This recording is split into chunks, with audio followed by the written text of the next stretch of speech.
శ్రీలలితా మహాత్రిపురసుందర్యై నమో నమః.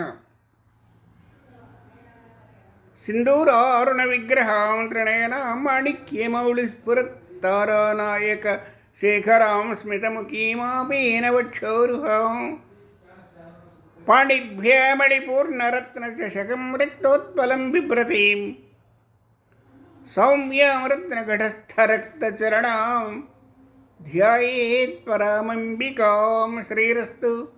శ్రీలలితా మహాత్రిపురసుందర్యై నమో నమః. సౌజన్యమూర్తులైన పండిత శ్రేష్ఠులారా వందనం.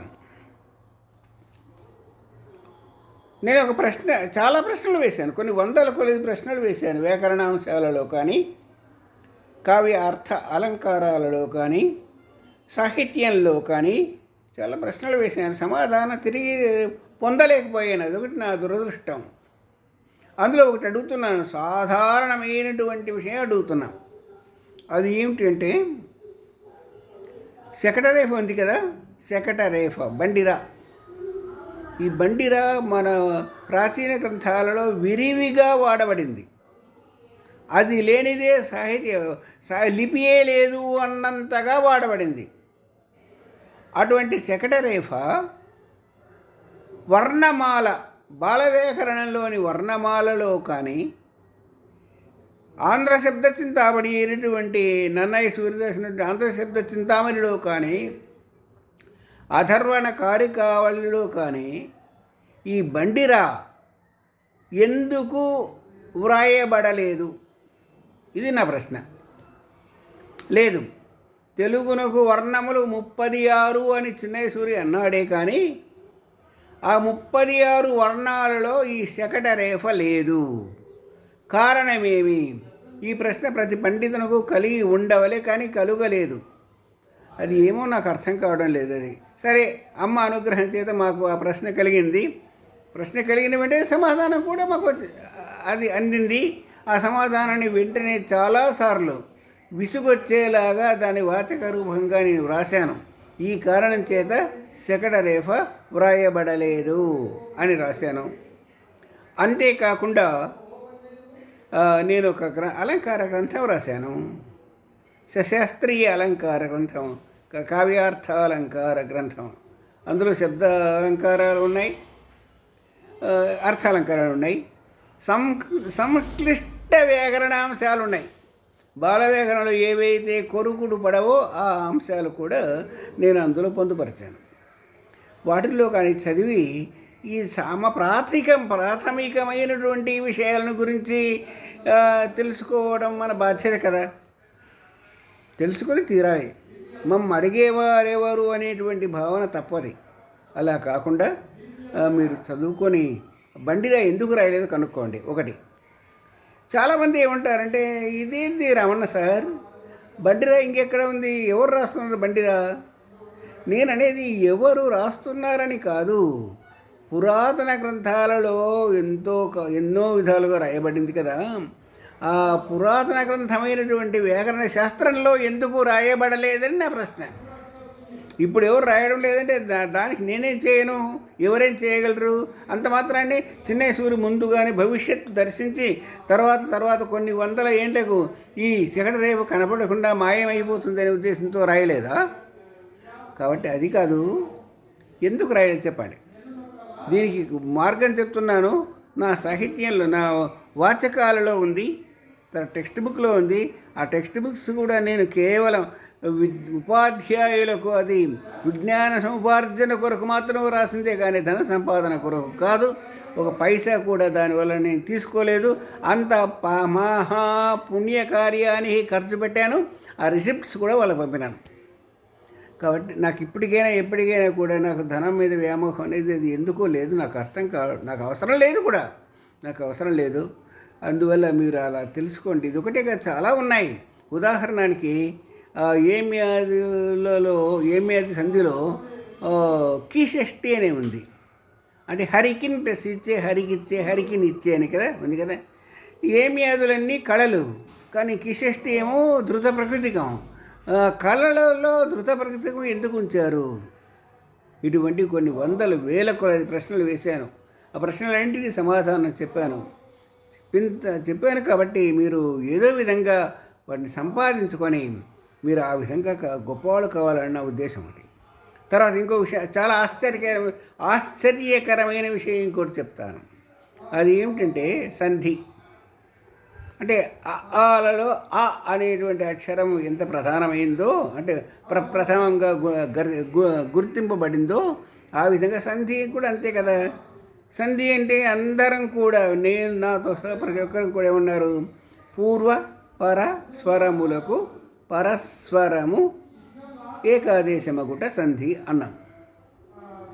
పూర్వస్వరం పరస్వరం ఈ రెండిటికి పరస్పరం ఏకాదేశం కూడా సంధి. అందరూ బోర్డు మీద అలాగే రాస్తున్నాం, తప్పులు లేకుండా రాస్తున్నాం. కానీ పాఠం చెప్పే లోపల ఏం జరుగుతుంది తెలిసిన, నేను గమనించిన విషయం ఏంటంటే, రాముడు ప్లస్ అతడు ఉందనుకోండి, మనము ప్లస్ ఉంటిమి, అతడు ప్లస్ రాము, సోముడు ప్లస్ ఇతడు, అతడు ప్లస్ ఎక్కడ, వాడు ప్లస్ ఒకడు, ఇవన్నీ ఉన్నాయి కదా. ఇవి కాకుండా ఇంకా ధృత ప్రకృతిక సంధి ఇవన్నీ సంధులు ఉన్నాయి కదా. ఈ సంధులలో ఏం జరిగింది అంటే, పూర్వస్వరము స్థానంలో పరస్పరము ఆదేశమవుతుంది అని చెప్తున్నారు. అది తప్పు. ఆ సంధి తప్పు. ఆ విధంగా మీరు చేయగలిగితే అనేక పర్యాయములు, అనంత పర్యాయాలు మీరు సంధి చేసిన సంధి జరగదు. రాముడు ప్లస్ అతడు ఉందనుకోండి, ఆ పరస్పరమైన అతడులో ఉండే ఈ భూ స్థానంలో వచ్చేస్తే రాముడ అతడు అవుతుంది. రాముడు అతడు ఎట్లయింది? సోముడు ప్లస్ ఇతడు, సోముడి ఇతడు అయింది. సోముడి ఇతడు ఎట్లయింది? మనము ఉంటిమి అయింది. ఈ ఊ స్థానంలో వచ్చి చేరింది కాబట్టి, మనములో ఉండే ఊ స్థానంలో పరస్పరమైన ఊ వచ్చి చేరింది కాబట్టి మనము ప్లస్ ఉంటిమి, మనము ఉంటిమి అవుతుంది. మనం ఉంటిమి ఎట్లా ఏం చెప్పండి? అట్లే అతడు ప్లస్ ఎక్కడ ఉందనుకోండి, అతడే ప్లస్ అతడే ఎక్కడ అవుతుంది. కానీ అతడు ఎక్కడైంది? ఎందుకు? ఏ స్థానంలో ఊ వచ్చింది కాబట్టి, ఊ స్థానంలో అతడు ప్లస్ ఎక్కడ, అతడులో ఉండే ఊ స్థానంలో ఎక్కడలో ఉండే ఏ వచ్చి చేరింది కాబట్టి అతడే ప్లస్ ఎక్కడ అయింది. అతడెక్కడైంది? అందువల్ల మన సంధి సూత్రాన్ని సరిగ్గా చెబుతున్నామే కానీ దాన్ని బోధించే సమయంలో 90 మంది, అంటే కొంతమంది నా శిష్యులైన వాళ్ళు స్పష్టంగా తెలుసుకున్నారు, అవును సార్ అన్నారు.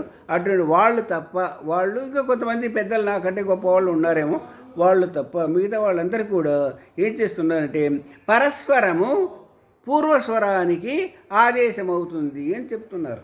అది తప్పది. మరి ఏం చెప్పాలి? ఆ రెండింటిని కూడా కొట్టేసి, అంటే చంపేసి, శత్రువును ఏ విధంగా శత్రురాజు చంపేసి అతని యొక్క రాజ్యాన్ని ఆక్రమిస్తాడో ఆ విధంగా పూర్వస్వరాన్ని పరస్వరాన్ని ఈ రెండిటిని కూడా సున్నా చుట్టేసి కొట్టేసి వాటి స్థానంలో పరస్వరము ఏదైతే వచ్చిందో ఆ ఈ ఊ ఏ ఊ ఇవన్నీ కదా, ఆ పరస్పరము అక్కడ ఆదేశం అవుతుంది.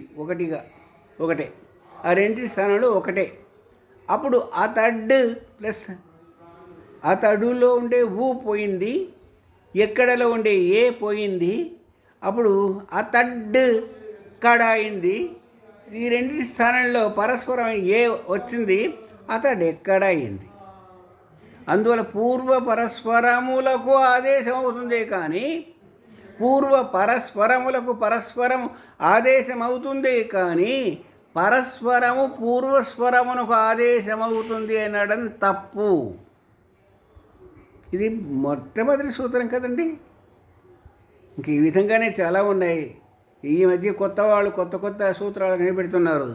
ఎందుకంటే ప్రథమేతర విభక్తి శత్రుర్థ చూర్ణంబులకు సంధి వైకల్పికంబుగా అనగిన సూత్రం అసలు అవసరమే లేదు.